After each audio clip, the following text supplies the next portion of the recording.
Welcome.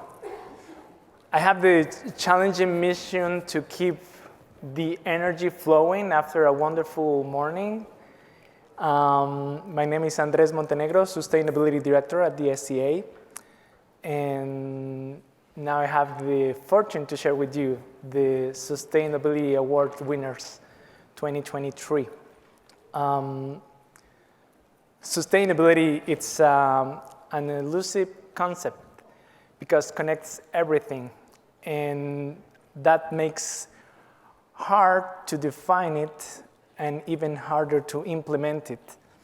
I was born and raised in a coffee producing country, and in my country we get used to these narratives around how the coffee sector is jeopardized by economic, social, and environmental challenges.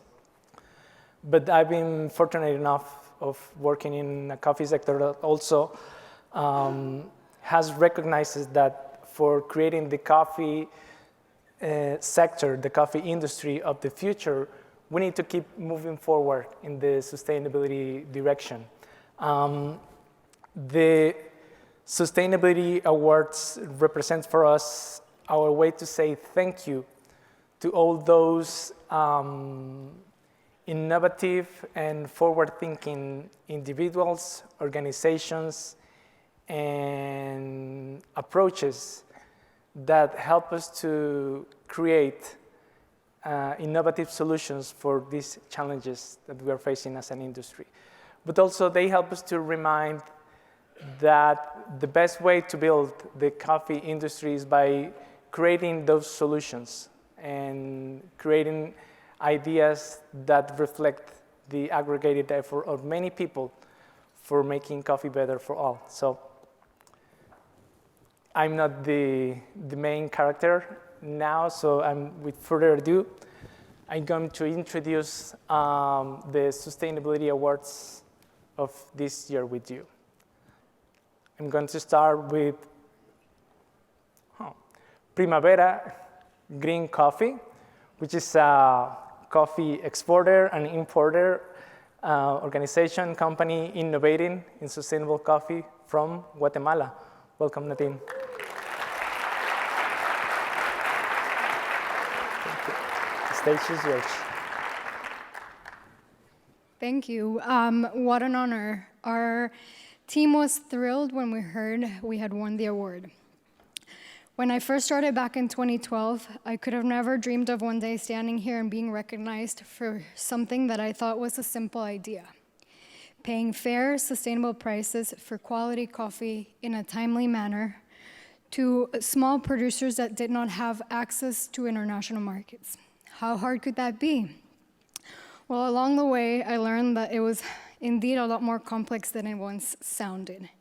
From truly understanding the production of quality coffee, to the motivation behind many coffee growers, to the ever-changing complex world of specialty coffee, the learning curves were steep. We believe that the key to a sustainable future in coffee starts with economic sustainability. This is how the producer can thrive. We're very thankful to everyone that has supported us along the way, from the first roasters who took a leap of faith to work with us, to the producers who tirelessly work to improve their quality. We have found ourselves surrounded by people who share our vision of making coffee better for everyone in the supply chain, especially those most vulnerable. We hope to see you over the next couple of days here and at the expo. Thank you very much. Thank you, Nadine. Congratulations. Well deserved. Congratulations. Thank you, Nadine. Now we're going with the individual award category. For this year, we have two winners.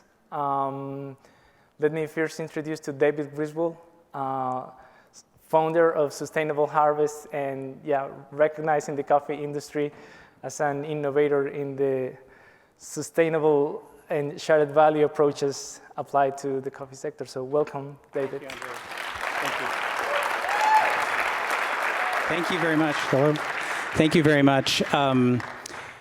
It's a big time of transition for all of us, and for me, this is a really amazing way for me to close one chapter and begin what is going to be my next chapter. And I want to first start with gratitude, because there's always so many people when you've had a 30-year coffee career. From that moment, I met a farmer in Mexico who asked me, "Can you help us sell your beans, sell his beans?"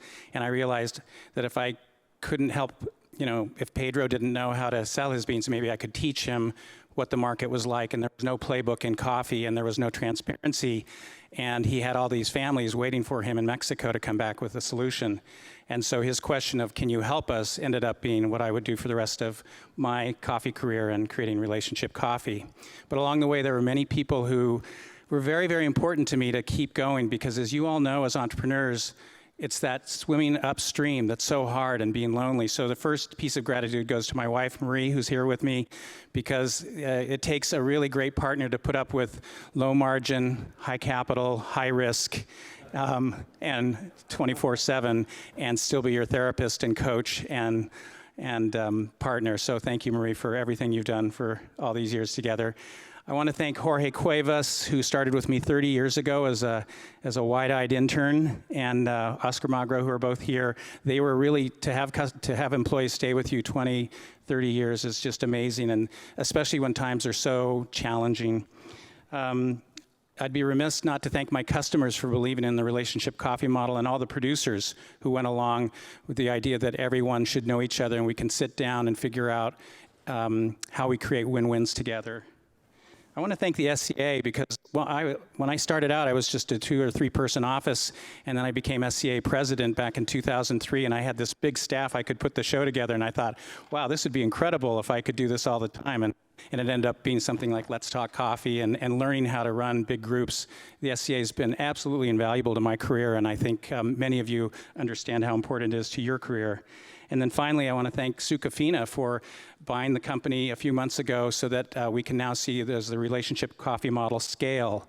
And because it's always important, I heard somebody say, it's always bad if a CEO leaves too late, but it's never bad if they leave too early. So it was time for me to see, can this grow, and move on to the next chapter. I want to leave you all with 3 important ideas that I think will help you as coffee professionals, that when I was first starting my business, I was told these don't belong in business. The first one was the idea of empathy, that the best negotiation and the best kind of business relationship is based on empathy, understanding what the other side needs. I think that that's something that we've proven over 25 years of profitability, that it works. The second one was, who's not in this room? We're the producers. Have we really leveled the playing field? It's so important that we level the playing field so that everybody's at the table. That's the only way transparency really works. And finally, I think it's important to value impact as much as profit. And that's a big statement to make. But impact can be what makes your employees and your customers really love you and makes you authentic. And it's so important, because at the end of your career, you're going to look back on the relationships and the experiences you created a lot more than anything else. I think that all of you know what it's like to swim upstream and to feel all alone. What I'd recommend, as I can impart my last piece of wisdom from this floor, is that you look to this community right here when you're down, when you're feeling all alone. We all know that this market is as hard as it's ever been. And what you need to do is reach out to the people that you met at lunch, reach out to others that you meet here. This is your tribe, and these people will help you through. Thank you very much for the award. Thank you, David. Congratulations. Well deserved. Thank you, David. And in the individual category, we also have Jose Rivera from Origin Coffee Lab, a company working to train and create amazing coffees from Peru. Welcome, Jose.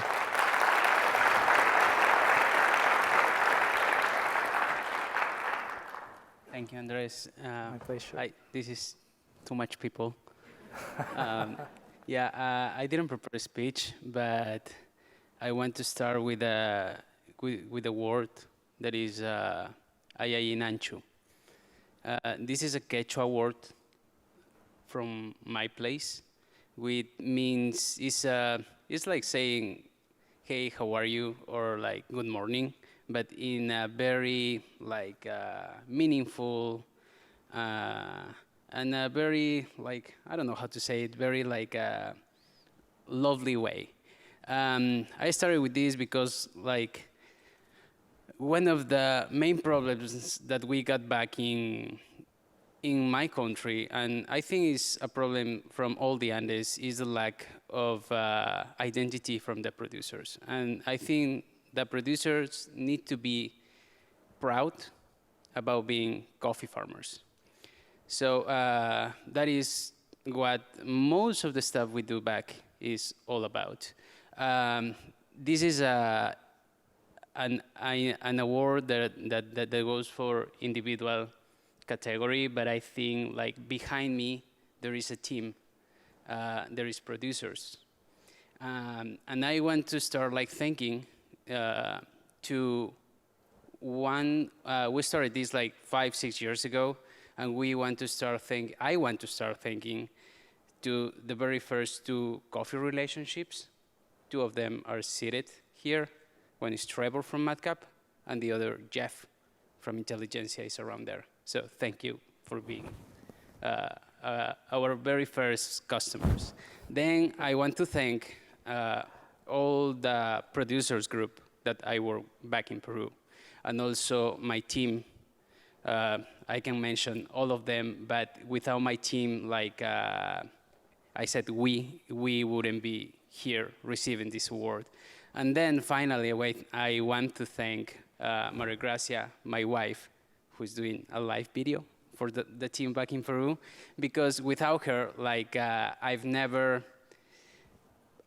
started working in this dream that I always call to do a revolution in our coffee industry. And also thanks to Andrés, thanks to the Expo, and thanks to all of you guys, because without us, coffee shouldn't be moving around. Thank you. Congratulations, Jose. Well deserved. Well deserved. Gracias. And finally, let me invite the winners of the project category, the Renacer Coffee Training School by Catholic Relief Services. Please come, guys. Renacer is a school training on good agriculture practices and regenerative practices, working with farmers in El Salvador. Welcome. Pablo. Gracias, Andrés. Comandante. My name is Paul Hicks. I work with Catholic Relief Services. I'm going to speak primarily for this group because I speak fluent English. But these are the guys who made the Renacer Coffee School work and become what it is and deserve the credit for this. 10 years ago at an SCA event, we came to introduce an idea around Blue Harvest. And basically what it was to connect the idea of access to safe water to coffee. And the connection was very clear to us, living in Central America and seeing the connection between coffee farms, watersheds, and people's water supply. And then also seeing how much water we consume when we drink coffee in consumer countries. And so the idea was the Blue Harvest was connecting that experience of clean water to coffee. We introduced this idea of know your source. And so the hashtag is know your source. Know your source, know the source that the coffee that you are buying, how does that impact drinking water sources in countries of origin? And then countries where you consume coffee, where is that water coming from that you're consuming? And then how do we as coffee producers, coffee consumers, be good stewards of that water? So that at the heart is what Blue Harvest has been. And the idea was to put it on the agenda of SCA and the coffee industry. And then more importantly, put it on the agenda of the countries where we're working. So how do we make this a reality on the ground? So one of the things that we've learned in sustainability is fundamentally about building partnerships that last, partnerships with people you can trust. And when we wanted to get Blue Harvest on the ground, 10 years ago. The people who responded most enthusiastically was Keurig. At that point, it was Keurig Green Mountain. And every year since then, Keurig has changed its name and its logo and has kept with us as Blue Harvest and has continued supporting work in Honduras and Nicaragua today. As we've learned, as the Blue Harvest initiative has evolved, and as we've tried to work with more and more producers, coffee millers and others in the space. We've worked with Bead Lab and the Howard G. Buffett Foundation, and also just recognizing the partnership that SCA has created for us, the platform, the opportunities to be able to speak to the industry and be a part of this journey as we learn to do this. In El Salvador, we wanted to get Blue Harvest on the ground. We had learned a lot, and we wanted to take it to another level. And when we did that, the person we looked to was Daniel Torres, who is Daniel, mano arriba. So Daniel, he's one of the best agronomists and agricultural trainers I've ever seen, I've ever worked with in 30 years working and living overseas. He's a person who's authentic. In Spanish, you say, no hay paja, which is, there's no BS with Daniel. He makes it happen. He knows how to work with farmers, and he's looking for impact and results all the time.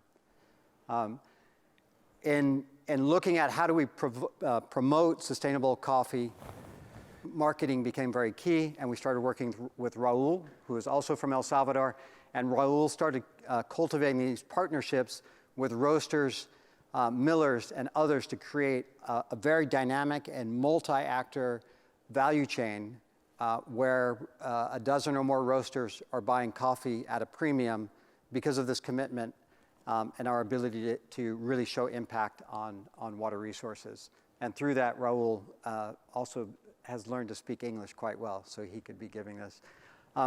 When we had a really good base of what we knew was possible, we started working with Sigfredo from Los Naranjos Coffee in El Salvador, and Sigfredo was involved in leading an effort to renovate several farms that Los Naranjos Coffee had purchased in El Salvador with a goal to renovate it at a time when nobody else was renovating.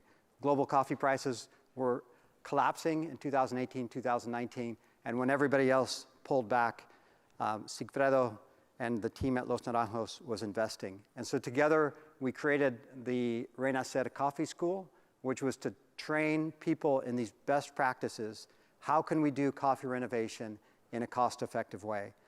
So it's been Sigfredo and it's been Danielle working with hundreds of farmers and making it work. I thought this previous session before us was who's beside you? And these people represent a much larger team of men and women who are making it happen. Local permanent actors live in their community and have every stake in the world to make sure that we can have a viable coffee industry. We can also protect people's drinking water sources and really build something that's sustainable and lasting. I know I've taken my 5 minutes, but I'm still going to give Sigfredo a minute here. Come on, Pablo. And I will, or Andrés can translate. Buenas tardes a todos y a todas. Un saludo. Quisiera pues agradecer la nominación y el premio para Renacer. Este es un agradecimiento iniciando por CRS, por el apoyo brindado para este proyecto. A nuestros pequeños productores, que sin la confianza de ellos pues no fuera posible este proyecto. Especialmente también a Los Naranjos Café, que nos ha apoyado en este proyecto. Los compradores, que también sin el apoyo de los compradores esto no fuera como posible. Quiero decirles que este proyecto inició pequeño, ha ido creciendo y ahora pues estamos listos para afrontar nuevos retos, para poder contribuir a lo que es la sostenibilidad de la caficultura en El Salvador y pueda pues servir como una forma de verse que sí se puede trabajar socialmente, ambientalmente y también económicamente para los diferentes actores que participan en la cadena del café. Gracias. Gracias. Felicidades. Felicidades. Gracias. Thank you, Paul. Thank you. Thank you very much. I wanted to finish only saying thanks to all the applicants and also the judging panel that throughout about 3 months helped us in the process for screening the finalists and also defining the winners. They were of paramount importance in this process. So thank you very much for your time. And well, looking forward to the next year Expo and the next year's Sustainability Awards session. So thanks a lot.